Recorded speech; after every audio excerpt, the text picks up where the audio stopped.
ওয়ালাইকুম, কেমন আছেন সবাই? আশা করছি সবাই বেশ ভালো আছেন। আমরা আলহামদুলিল্লাহ বেশ ভালো আছি। আজকে আমি আপনাদের জন্য আরেকটি নতুন ব্লগ ভিডিও নিয়ে চলে আসলাম। এই তো মাহাকে স্কুল ছুটি হয়ে গিয়েছে। এখন মাহাকে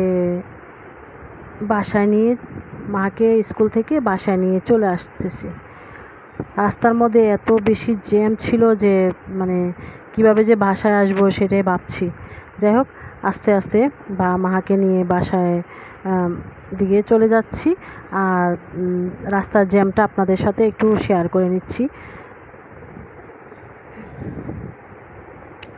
আশা করছি আজকে ওই ব্লগ ভিডিওটা আপনাদের কাছে বেশ ভালো লাগবে। যদি ভালো লেগে থাকে প্লিজ ছোট্ট চ্যানেলটার পাশে ইনশাল্লাহ থাকবেন আশা করছি। যাই হোক, জ্যাম আর গরম, যাই হোক আল্লাহ সহ্য করার ক্ষমতা দেখ। চলে আসতেছি বাসায়।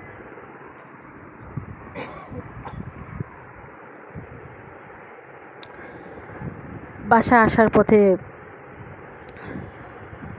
মাহা বলতেছে আপেল খাবে। যাই হোক, এখান থেকে মাহাকে কিছু আপেল কিনে দিচ্ছি। আপেল কিনে তারপর বাসায় চলে যাবে ইনশাল্লাহ। এখানে আপেল ছিল, আঙ্গুর ছিল, আর ছিল মালটা, আর ছিল। যাই হোক, সবাই আপেলগুলি দেখে যাচ্ছে। আমরা মা মেয়ে কিছুক্ষণ দাঁড়িয়ে আপেলগুলি কিনে বাসায় নিয়ে আসবো ইনশাল্লাহ। যাই হোক,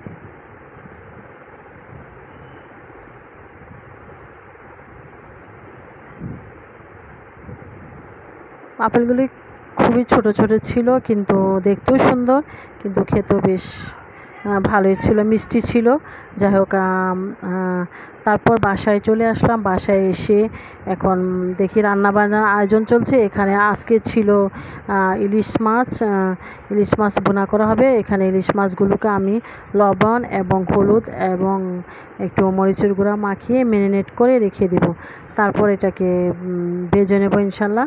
এখন আমি হলুদ মরিচের গুঁড়া আর লবণ দিয়ে এটাকে এপাশ ওপাশ করে উল্টে পাল্টে এটাকে রেখে দিচ্ছি, পরে ভাজা যাবে। এখানে দুপুরবেলা খাওয়া দাওয়া শেষ করে বিকেলবেলা মাহা বার্গার খাবে, তার জন্য এখানে বার্গারের বান কিনে আনা হয়েছিল।